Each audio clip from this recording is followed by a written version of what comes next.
These creatures are famous for the movies they've starred in. But while their bodies are startling, their heads are empty, which has inspired their creator to launch a unique collaboration with computer scientists to endow his latest creation with brains. It's part of an effort to make computers act more like living things, even real estate agents. Ah, nice. To be more friendly and companionable. Cool. Okay, my turn. To learn how to behave in company. To know what we're doing and feeling. Look at that. And to become so cute and lovable that we just can't resist cuddling up to them. Whoa, look at that tongue action. I'm Alan Alda. Join me as Scientific American Frontiers explores how the impersonal computer could become the intimate machine.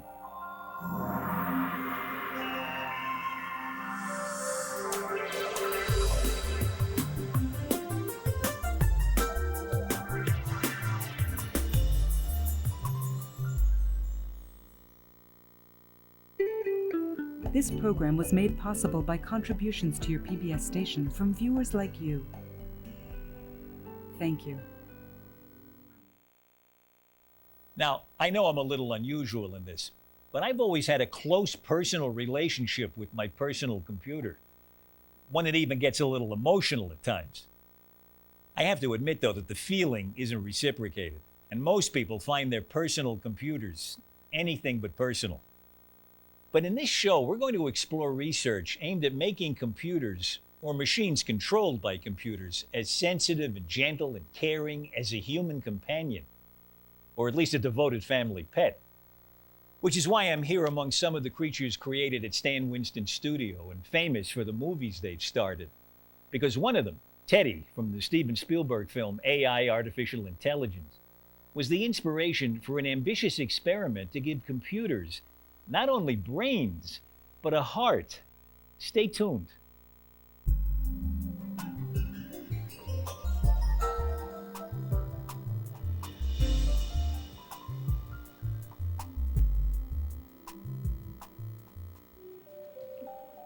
It was 6 years ago that I had my first encounter with a sociable computer, or at least one that tried to be sociable. How does that feel? Now these wires go from the gloves down my back, Down your back and into the computer. And this eye tracker.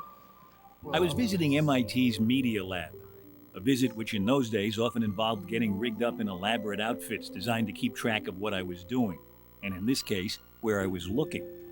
Oh my God, look at my eye on that monitor. The gloves were to allow the machine to follow my gestures. Oh, it speaks Italian. The idea of all this was to allow me to gesture to my computer. I actually gesture at my computer quite a bit, but the computer doesn't respond. In that regard, I can understand how it would be good to have the gestures understood by the computer. But right. Why are you engaged in this? Why do you want the computer to read my gestures? Because we do gesture. We gesture at computers. We gesture at each other like I'm doing right now. Yeah. We even gesture when we talk on the telephone. So yeah, there you are. You're saying to your computer, not that. I told you. But mostly it's like this. I don't go like that. And it still doesn't respond. No, it's a pretty doesn't understand. slow computer. Well, we'd like to speed it up a little bit. So the idea is that you try to talk to Gandalf. The Media Lab is famous for its demos, demonstrations of technology that is still far from perfected, but gives us a glimpse of the possible. The idea here was for a character I could converse with. Hello, I am Gandalf, your guide to the galaxy. Take me to Mars. Why not? I love that eye action. Goodbye. Wait, where are you going? Wait, are you going to leave me out here in space? Gandalf had trouble recognizing my speech, let alone my gestures. Tell me about Mars. Mars has 2 moons. Tell me more. Mars is 6,000 kilometers in diameter. But he did have a cute personality. Mars is a cool planet. You said it. What was the point of wearing all of this? What did that do? How did that change anything? So we talked earlier about the interaction of verbal and nonverbal behavior. You saw an example of that. Gandalf knows when you're looking at him, and he knows when you're looking at the screen. And when you looked at the screen, he looked at the screen too, just to be friendly. And when you looked at him, he got ready to answer a question or to interact with you. I see. When you looked away, he took a powder. Yeah. You came back. Did my making gestures change the way? I didn't see a change in the way he answered questions when I used my hands. In the future, he'll understand the content of your gestures. Oh. For the moment, what he understands is that you're speaking.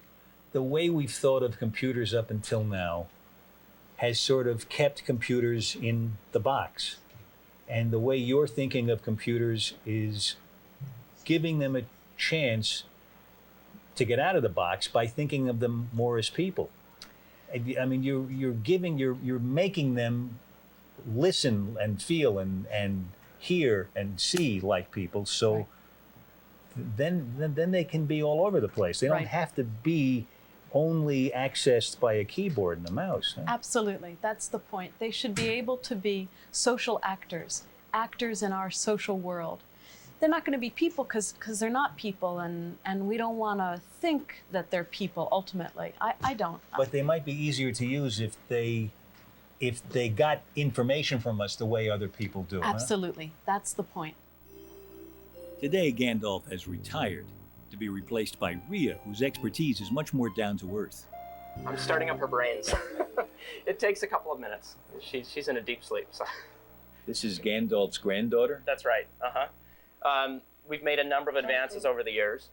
She does full gesture and speech generation. So when she has something to say, she actually decides whether she should put it into her speech or her hand gestures or both. So she's more natural that way in interacting with her. She recognizes everything, well, not everything you say, but everything you say about real estate. Anyway. She's got a one-track mind. That's right. Her grandfather needed me to get all duded up in an outfit with gloves on my hands and a helmet on. She doesn't need that. She doesn't need that because she has two cameras up here which recognize position of your head and hands in space. And from that, she can determine where you're standing, so she can gaze as you move around, so she can look at you. She can recognize if you're gesturing with your hands or not. Hi. How are you doing? I'm pretty well. Pardon me? Have you been in the media lab before? Yes, I have. Cool. They are doing some crazy things in here. Yeah, I see. Yeah. Tim and Justine have found that people tend to trust computer characters more if they chit-chat before getting down to business. What did she say? But Rhea's patience with me quickly runs out. She said goodbye? Yeah, I have never seen her do that before. She's Look, like, I'm out of here. I swear to God, I really think it's cool. So Tim resets Rhea's brain and we try again. Hello. Hello. How do you like Boston? Oh, I like Boston. Well, What? Don't go. No. I want to buy a house. What? how about this weather? Yeah, it's cool. Do you sell houses or anything? Rhea, real estate. Does that strike a chord? This is the best example of soft sell I've ever seen. I know. She figures if you don't want to buy, she doesn't want to push you. I think she just sees in me that I'm not really serious. think I'm not so. Look at her. She looks yeah, she sad. looks. She really does. But finally, Rhea gets down to business. It has one bedroom, one bathroom, one living room, one kitchen. Could I see the kitchen? In theory, she's listening to what I'm saying with both my voice and my hands, Where is the living room? and then figuring out how to respond, again with both voice and gestures. The living room is downstairs across from the kitchen. Could I see the living room? Were you talking to me? Yes, I I was. am sorry I did not quite catch that.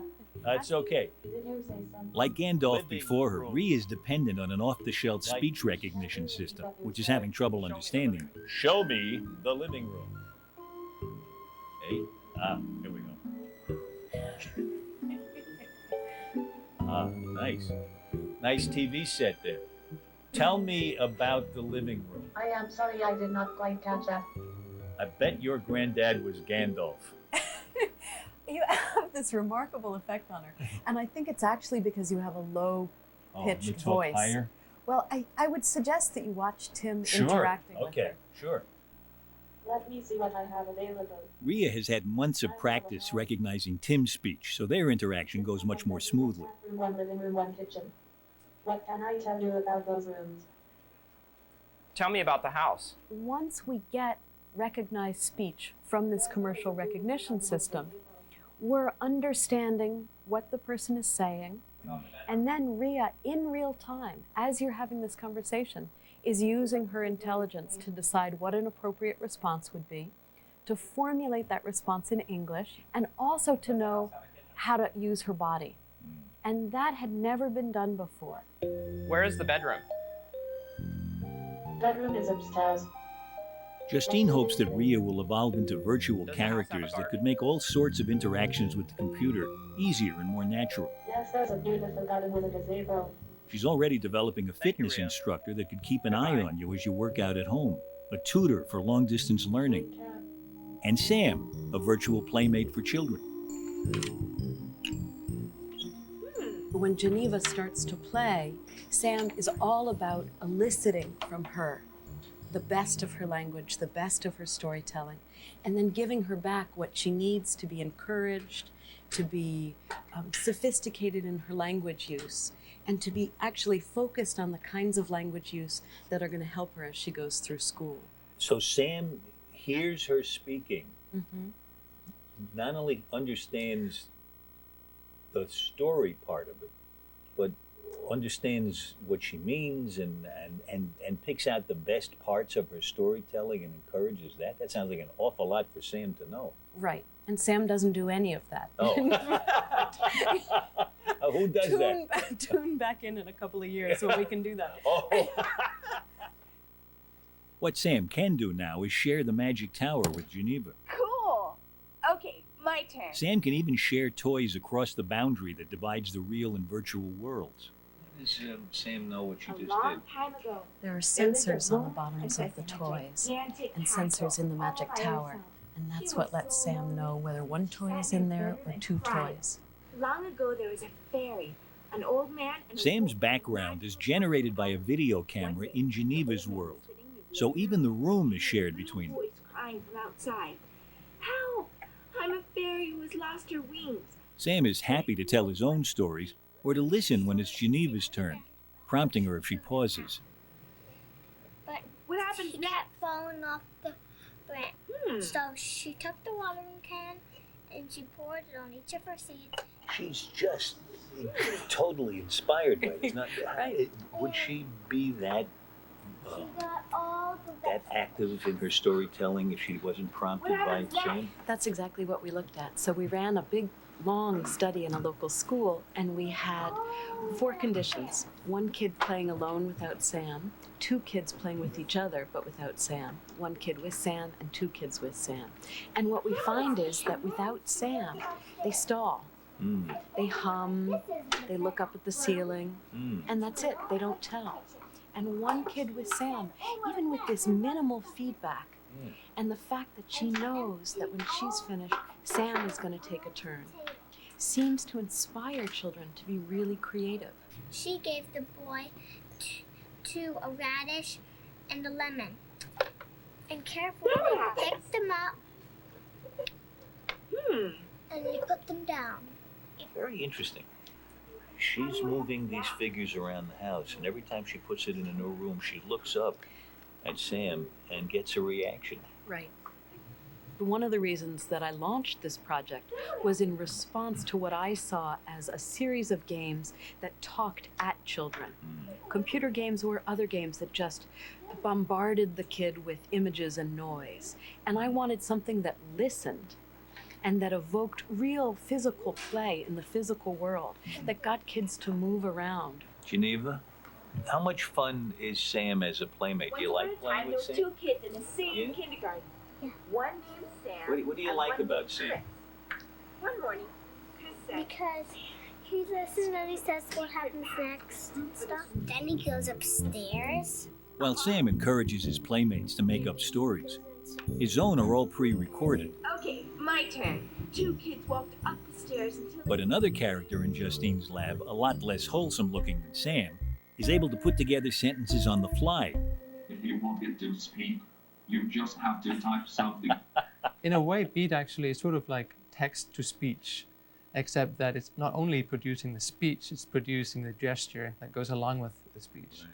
So it takes as input text and outputs an animation script that a character can execute. This is both good news and bad news. Okay, well, that's really interesting. He goes, this is both good news and bad news. Which is, by the way, exactly what you did. What I did, I know. Yeah. But how did he, wait a minute, he got it from both, huh? No. How did he know that there was this and this? Right. Because one of the things that it knows about the world is that there are sets of things in which one stands in contrast to the other. So we'll let you type in a bunch of other sentences that have contrast in them. And Okay. you'll see that it'll always understand if it has that knowledge in its database. Okay.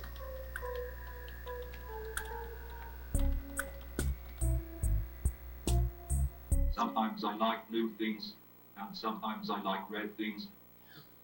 No, he says this. What was that? What is- Why did he point towards the truck? I mean, he knows it's blue. wait. The truck is It's blue. actually. Yeah. But he pointed to that when he said red. Let When me he hear said it red, again. I think I was reminding you that he actually likes blue better.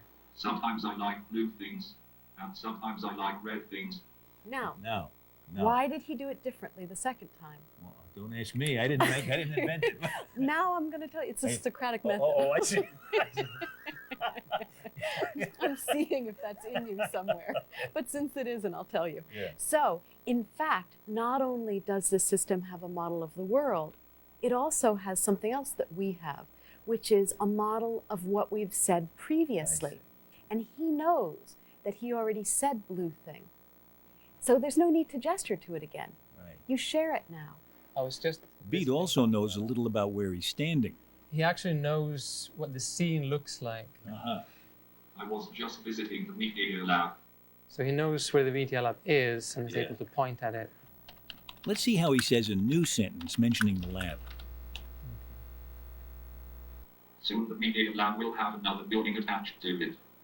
It's just Yeah. a little half gesture toward the Exactly. building. That half gesture, he's gesturing when he's saying the new thing, another building attached to Yeah. it. Because that catches your interest and pulls you to the contentful part of the sentence. Then let me see what he does if I let him say it again.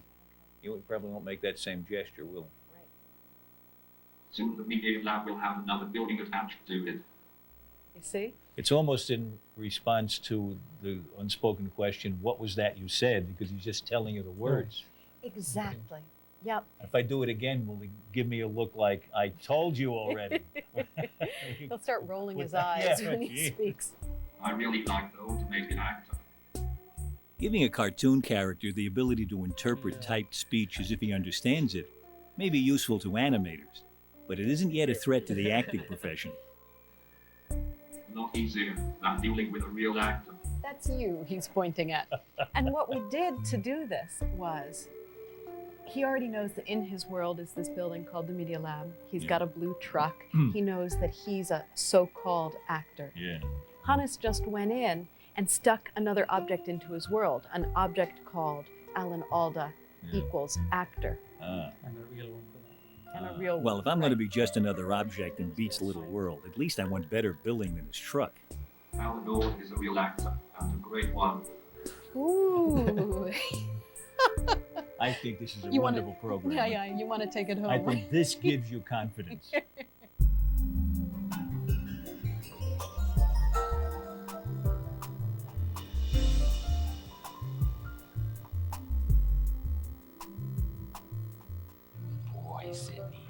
Bruce Blumberg loves dogs, especially his silky terrier, Sydney.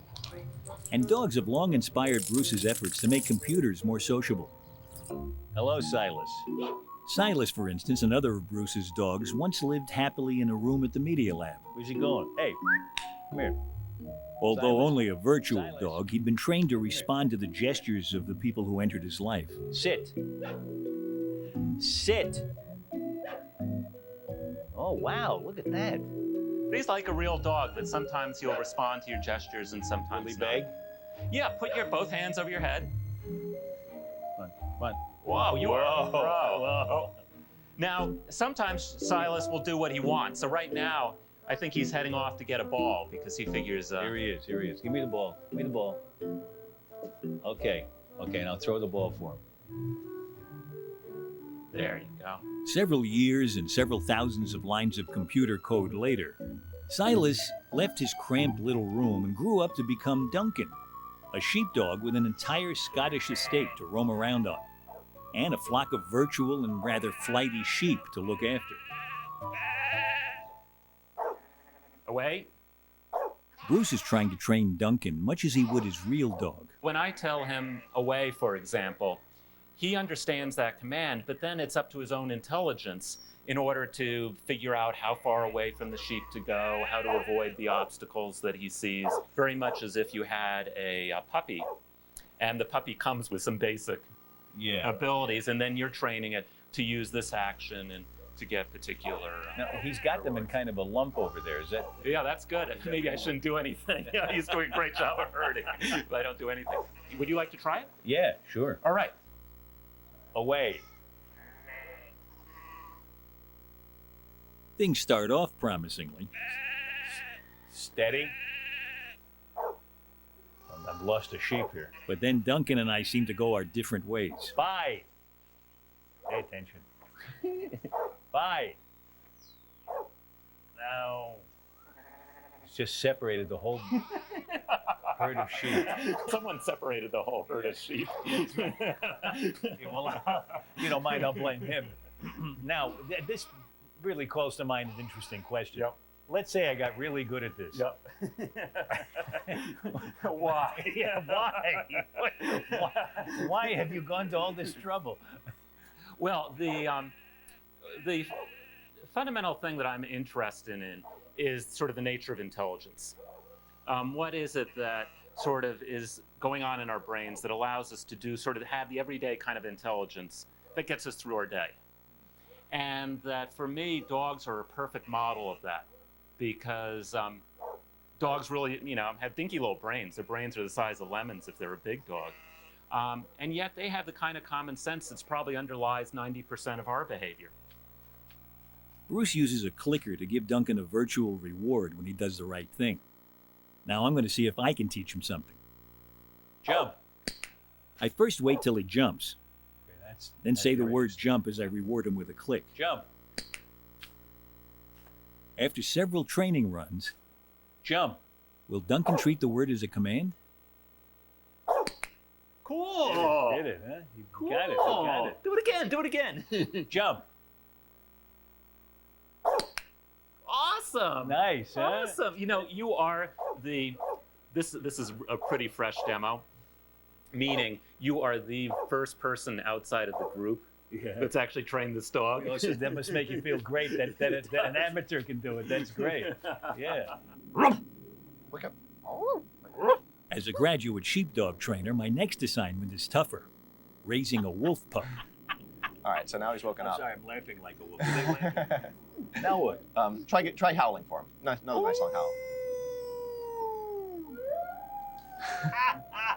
So he'll howl along with you, and I can wake my pup up too. So This cute little black wolf pup is mine to mold, to shape his social interactions with two other pups, one being raised by Bill Tomlinson, the other by Mark Downey. So I'll come try to find you. We can move our pups with a mouse, but the only way to control how they behave is through the sounds that wolves themselves make. Oh, there you go. Barking means play, so you're giving him mixed signals. I'm giving him mixed signals. You are, but just a nice. Oh, okay, I see. Thank you. Jeez, you're threatening me when you do that. No, seriously, I'm a little frightened of you. That's better. Just as Duncan the sheepdog models animal intelligence, these wolf pups are intended to model social behavior. Wolves are really pretty amazing creatures. A lot of a wolf's day is taken up sort of sorting out the social relationship between it and the other members of the pack. And what we're trying to do here is to understand, well, what sort of things might be going on in the brain to be able to do that. Bruce and Bill got their introduction to real wolf behaviors through a visit to Wolf Park in Battleground, Indiana, where several packs of gray wolves live in a semi-natural environment. Each pack has a strict social hierarchy, with an alpha wolf at the top. The Media Lab researchers are now trying to model the way wolf pups find their place in that hierarchy. If you have your pup keep coming at me and growling a lot, my pup will learn that you tend to be a more dominant individual, and that it will in turn form a submissive relationship with your pup. How is your pup going to learn that if you keep giving him sounds to make that go against what he's learning? Well, it exhibits that relationship by the emotional style in which it performs the actions that you ask it to take. So if you tell it to growl at somebody who's always dominant to it, it'll do so, but it'll growl kind of like this, knowing that it's a bad move and that no good can come from growling at this individual. Whereas if you try to growl at somebody who you're traditionally dominant to, it'll run over and do it very confidently. Then Well, let me see what happens if I don't give up and you don't give up. Okay. I want to see what can you get to a kind of standoff here. Sure. Well, let me see what happens. All right, first we have to wake up our pups. There, wake up. I'm gonna go visit you. Yeah, that's the boy.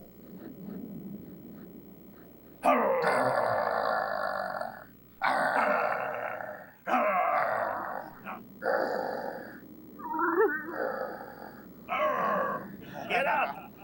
Get up! I was all over you on that one. All right, well, let's try that again.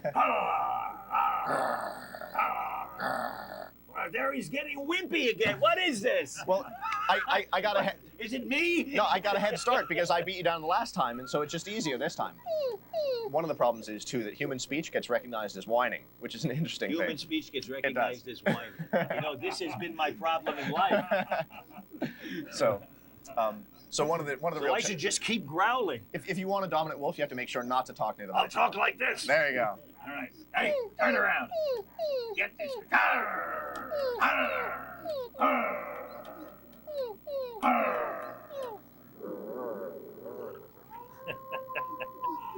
I think you won that one. I think I finally got the idea now. Now I know how to dominate these guys. Uh-oh. That's the adult. Now what if I tried to get the adult to back down? The adult is... Try it. Try growling at her. It doesn't do any good. Look at this. I'm totally cowed by this. So what they've learned as puppies, that personality will carry on. For instance, if I've been dominant as a puppy, will I be the dominant adult? Exactly. Your adult and my adult will continue to manifest the same relationships that we trained into them. This is fascinating and fun. Yeah. What do you think it could possibly lead to? Well, I think there are a couple of different ways that I would love to see this work out. Number one, as a tool ultimately for understanding more about social behavior in wolves. I would really, all of the work that we do, I really want it to inform our understanding of the natural world. Number two is that one of the things that computational systems don't do is social behavior. And social behavior is an important aspect of natural systems. So I'm very interested in, well, what would be the benefits of incorporating social behavior into computational systems? These wolf pups are, of course, nothing more than complex software programs. But they're programs that exhibit socially appropriate behavior, emotionally charged memories, and the ability to learn from their experiences. All features that would be desirable in the computer now sitting on your desk, just as long as you don't have to growl at it and have it growl back. People are often worried about making computers that are sentient and social, in that, like the Terminator, they're all going to come back and kill us all, and it's all going to be this horrible thing. But people all around the world are making entities that are stronger and smarter and more interesting and more capable than us. We have children, and if the process of making computer systems can be more like making children than like building bombs, hopefully it'll make computer systems that don't turn out to be bombs, that turn out to be more like children in the way they interact with us. And just as I don't grow up to want to kill my parents, hopefully the computer systems will have wonderful interactions with us over the course of our lives. But we're going to have to deal with adolescent computers. I mean, that is one of the challenges, that if you have a system that learns, at some point it hasn't learned yet, and that is a problem. Once our pups grew up, they sat around and howled. What are they all howling about? Well, actually, real wolves do this. It's called a rally howl. Yeah. And particularly in the early morning and late afternoon. And since my wolf is one of them, it seems appropriate to join in. There they go.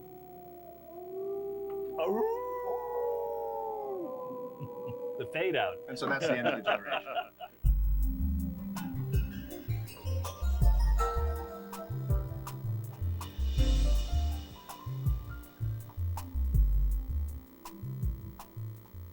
Welcome to Ted Selker's office.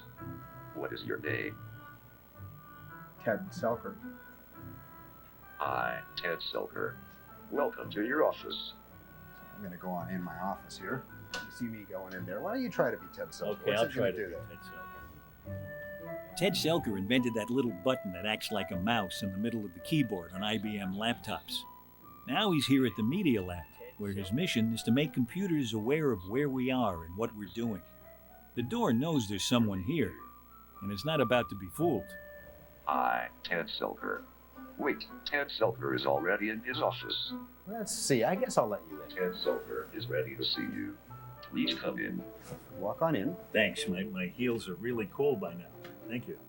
Now, if somebody else comes up, it's going to do something a little different. Why don't you try to go in again? I'll be somebody else. I'm not. I get to play two parts in this. That's great. Welcome to Ted Selker's office. What is your name? Ralph. Sorry, I didn't understand you. Please type your name here. As usual, I'm having trouble getting the voice recognition system to understand me. You don't have an appointment with Ted Selker and he is busy right now. He has just started a meeting. If this is important, please knock. Otherwise, please arrange an appointment or leave a message. This is the knocker? I will inform him that you are here. Please wait. Sorry, it seems that Ted Selker is very busy. Does he know it's about insurance? Well, I'll try my luck at making an appointment.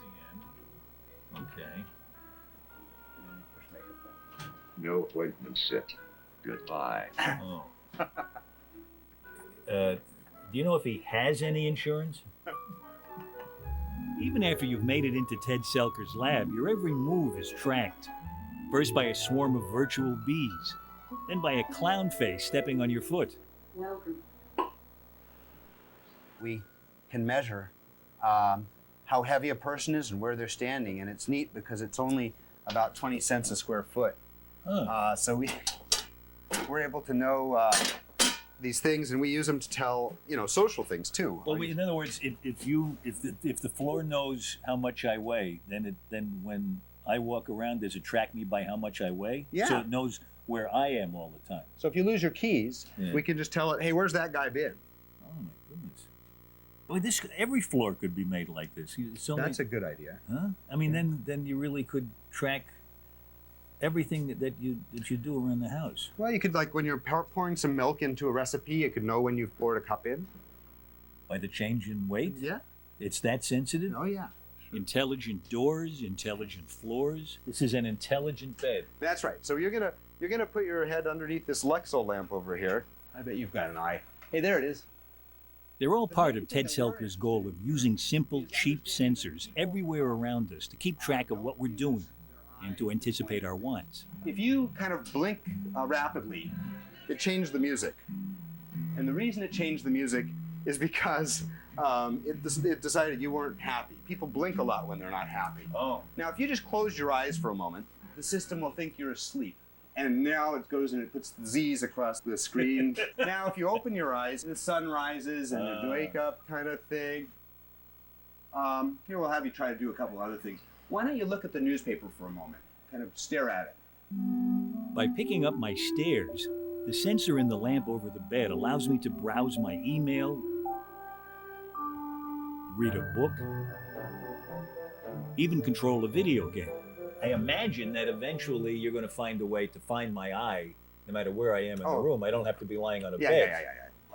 The lab has already developed a simple pair of eyeglasses that are able to tell if I'm staring at something. And if you look over at this guy, or even somebody.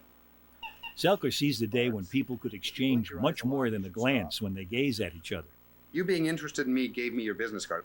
In a party, the person that's paying attention to someone else is giving them, all those people, their cards. I can just imagine that certain people will go home with an awful lot of business cards. But first, the glasses would have to be much less obtrusive. Well, you know, they can do what they want with it. It can be reduced to a very, very small size. We use it just to demonstrate that we have something, otherwise it would be too small. There are lots and lots of things that are coming as technology to make it very easy to, for almost nothing, recognize where you are, what you're looking at, how you're looking at it, without even having to wear anything and without you having to be any particular place. Clench your jaw for a second for me so I can find the muscle. When I was here at the Media Lab 6 years ago, they were making a start not only on letting computers know what you're doing, but even how you're feeling. So go ahead and clench your jaw. See? So that's how I know it's on a good place. Yeah, great. Whoa, good job. look at that. As well as the tension in my jaw, Jennifer Healy measured the clamminess of my hands. Yes.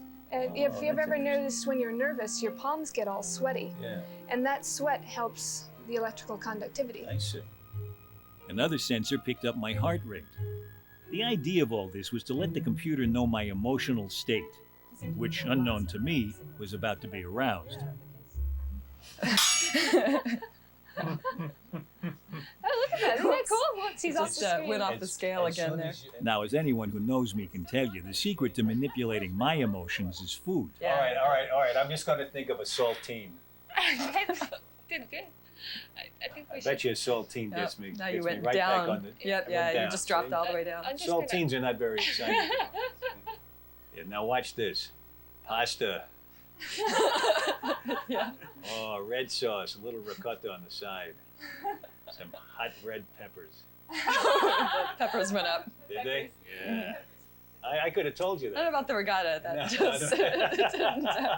The point of having my computer know my emotions is that it could adjust itself to my mood, running faster when I'm bored, or trying another tactic if I'm frustrated. Is there a time limit on this? That would really make me hard. The time is. But being back then in recorded. 1996, reading my emotions was a cumbersome and intrusive business. Does this mean that at the next stage of this, somebody will have to be hooked up like this in order for the computer to recognize what they're going through? No, eventually we hope that these sensors will disappear into your clothing or into the twiddler itself, into the devices that you're naturally in physical contact with. In fact, people are physically in contact with computers more than with other human beings frequently. So there's a lot more opportunity than you may realize for these sensors to be collecting information. Today you're going to see some of the progress that we've made along these lines. One of the things we did, for example, was to take the blood volume pressure sensor that before was this big old clunky thing on your finger, and now you can wear it on your ear. Now I see that you love to wear earrings, and maybe I can just attach this to your ear. Okay. And this is shining a light through my earlobe to see what the blood flow is in there? Yes, it shines an infrared light. It's called a photoplethysmyograph, and it picks up the amount of light going through, and the amount changes with your blood flow. It changes with your heartbeat and with stress information. But let's put it on your hand. Let's see. And now the clamminess of my hands can be measured with no wires at all. Just a glove equipped with a light-emitting diode. That's fine. But it's not lighting up yet. No, it's not lighting up. Well, we can debug this together. First, what you can do is try taking some really quick, deep breaths. It may take a second to get you to glow. I'm seeing a little teeny bit of glimmer there. Very, very slight. Gonna pass out from hyperventilation. No, don't do that. Another thing you could do is you could tell me about something significant that's happened to you lately. Something significant. Or something that arouses you. Trying to think of something I can tell you on camera. Oh, that made him glow. Look at that. Well, look at that. Okay, you're on board. You didn't actually have to say anything. This is the hot pepper phenomenon here. Whoa. Yeah. This signal doesn't tell people what you're feeling. It just tells one of the dimensions of emotion. So emotions such as anger, fear, excitement, joy, strong interest, those map to a heightened arousal. So this tells us something about the height of that arousal level, but it doesn't tell us if it's a positive or negative response. And that's a key piece of information that we don't seem to be able to get from the surface of the skin right now. There we have to look at the face. Now, this takes a picture of my face, and it finds my eyes right away. Yeah. Right now, the system can only tell when I nod, shake my head, or blink. So how would this be used? Well, ordinarily you wouldn't be looking at a picture of your face, you'd be looking at some other task that you're doing. And it's going to be watching you as you engage with it. It will be looking to see if you're looking at it or not, because if you're not even looking at the screen, why should it be continuing to present you with new information? It could be watching to see if you're looking at it intently, if you're raising your eyebrows, or if you're frowning by pushing them together, lowering them like you're concentrating. Those kinds of changes in the muscles around the eyes are part of the information that we want to use to try to determine if you're interested, if you're on the task or not. Roz Picard's lab has also developed a mouse that can tell how hard I'm gripping it, a measure perhaps of how annoyed I am with my computer. These images may also give hints at how I'm feeling about my computer, or the program it's running. Right now you're sitting in a special chair. This chair contains a pad on the bottom and the back that contains an array of pressure-sensitive sensors. And it senses how the points of pressure and the intensity of those. So there's a rather unusual portrait of you on the screen right now. This is what I'm sitting on. Right? Yes, this is what you're sitting on. And this is my back? That's your back. So lean back, and we should see more blue lighting up there. Okay, and we see the weight shifting toward the back of the chair. And as you kind of slump down, the pattern shifts that way. The dynamics of this pattern, we think, will give us some clues to things like, are you starting to get fidgety, and antsy, or are you on the edge of your seat, literally? Sitting on the edge of his seat is 6-year-old Adam, testing out the sensor chair as it analyzes his shifting weight and decides on his most likely posture.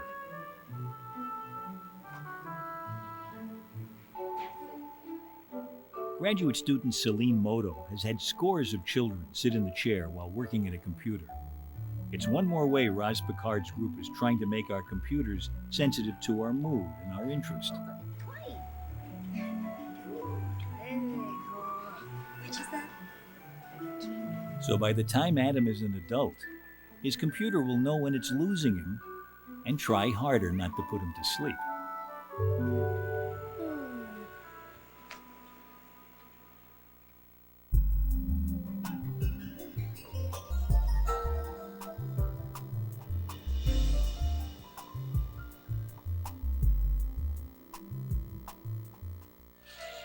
Oh, very good. Hello. For almost a decade now, we've been following the evolution of an idea that began with IT. I'm sorry. Would you just say that again? IT was the creation of MIT researcher and famous robot builder Rodney Brooks. If you got too close, IT could react with caricatured shock. It opens its mouth in utter surprise. Yeah, and it raised its eyebrows. It's sort of got this reaction of, oh, what's happening here? Get away from me. IT was one of the first attempts to put a human face on a computer, with the express purpose of making it easier for us to relate to it. It tries to appear to be a human so that we can interact with it in a way that's like a human. It soon evolved into a robot head called Kismet, built by a student of Rodney Brooks, Cynthia Brazil. We first met Kismet 3 years ago. These robots, like babies, are going to seem especially appealing to us.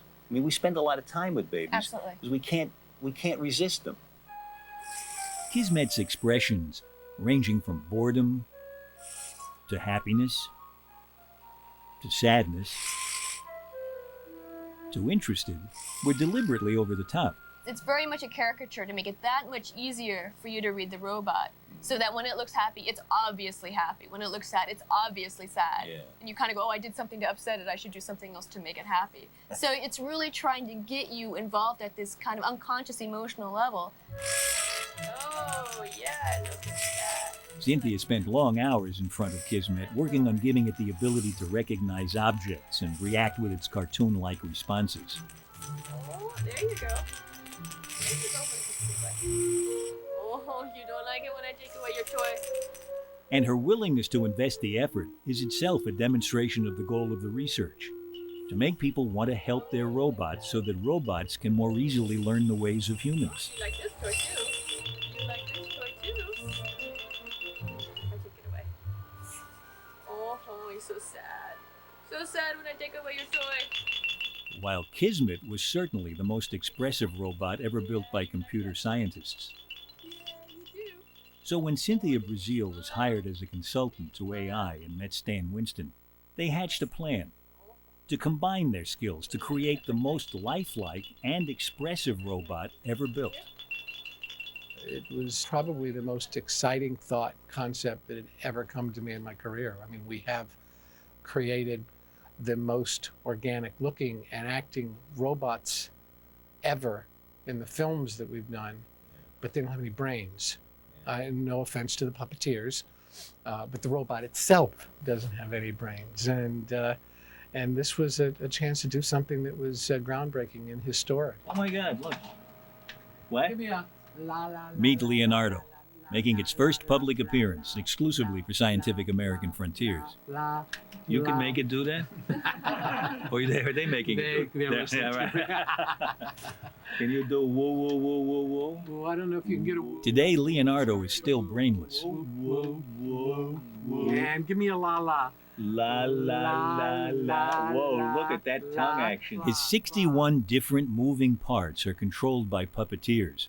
The goal is to replace them with a rack of computers. This is the birth of the first truly artificial intelligence character that will have the ability to emote, that can reach every range of expression, that can hear you and respond to you as an artificial intelligence. It's pretty amazing. What we really are exploring here is social connectiveness, Right. social interaction, the human-robot connection.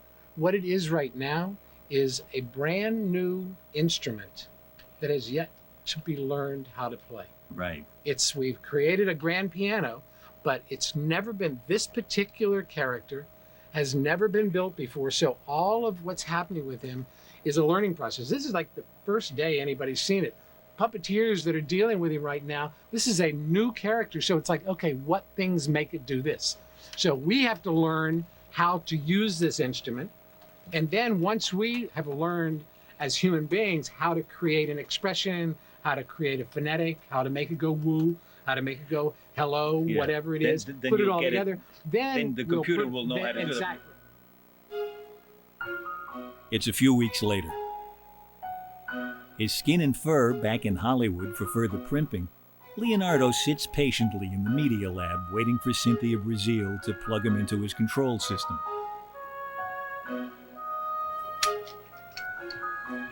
It's the start of another day of Cynthia's translating the skills of Stan Winston's puppeteers into computer code.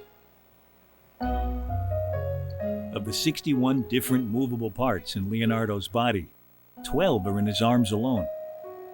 Gives us a very intuitive physical sense, as you know, as I'm moving Leonardo's arms, to what kind of motions the robot can do well, what's really pushing its limits and so forth. That I think will give us additional insight as we write the code to make sure that Leonardo moves in a way that doesn't damage its motors, that doesn't overheat them too fast. But making Leonardo move like a living creature rather than a robot isn't enough. Leonardo isn't just a robot, it's a character. Character is expressed through the entire body.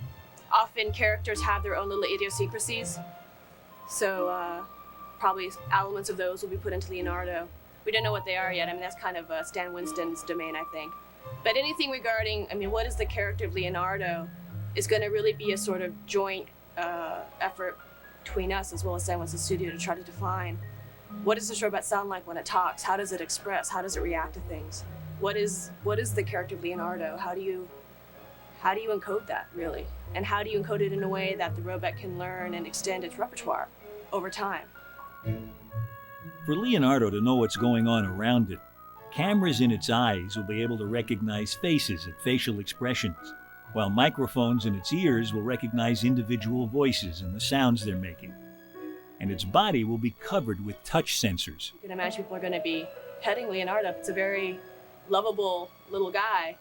And it should be able to know that and respond to that, to know when it's being touched in a way that it likes, that's good for it, the way when people are touching it is not good for it, in which case it should recoil, let you know that I don't like the way you're touching me. One of the robot's most expressive features is its ears, which can also perform a few tricks not often seen in nature. So you can do like the backstroke, the crawl, can wave, hello. You can see all the technology that's gone into creating a robot that is really optimized for expression. The ability of these robots to interact with people in a way that's natural for them, that the way that they want to engage the robot, and that they accept the robot is going to be really critical. And I think, obviously Leonardo is trying to push on this idea of not making it look human, but kind of pet-like, but yet intriguingly anthropomorphic. So like a pet, but perhaps even smarter than a pet.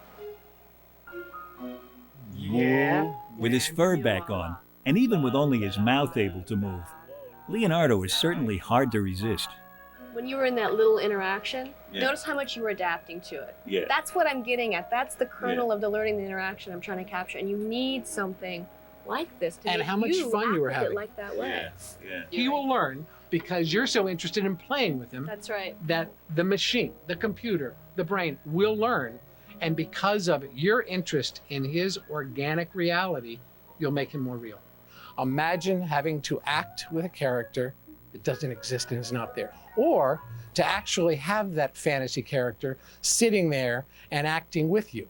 It allows you a better performance. That's it. Therefore, you as an actor are going to be more believable on screen. We're going to believe the story. We're going to believe the fantasy character, and the best performance is going to come out of you. You just made me understand Cynthia's work better, because as an actor, I understand how much more will come out of me if the other actor in the scene with me is behaving like a real person. And now I understand through that what you mean about how I'll feel when I sit down or stand up with my computer and talk to it, and it talks back like a person and responds to me with facial expressions like a person. I think I'll be in a different relationship to the computer or the robot than I've ever been before. Absolutely. The wonderful thing about this is we're sort of seeing its birth.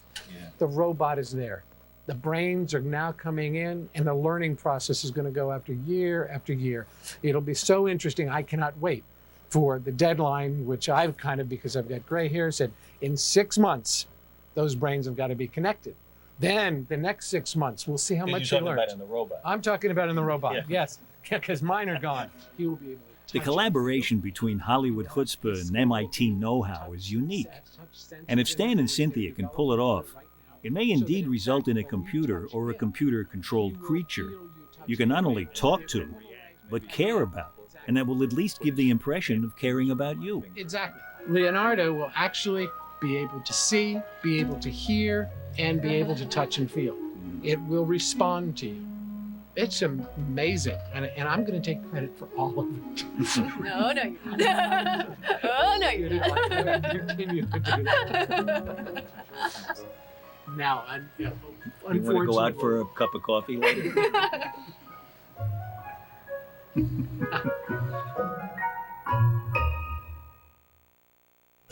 Come visit us at PBS Online. Scientific American Frontiers can be found on the World Wide Web at pbs.org or America Online, keyword PBS.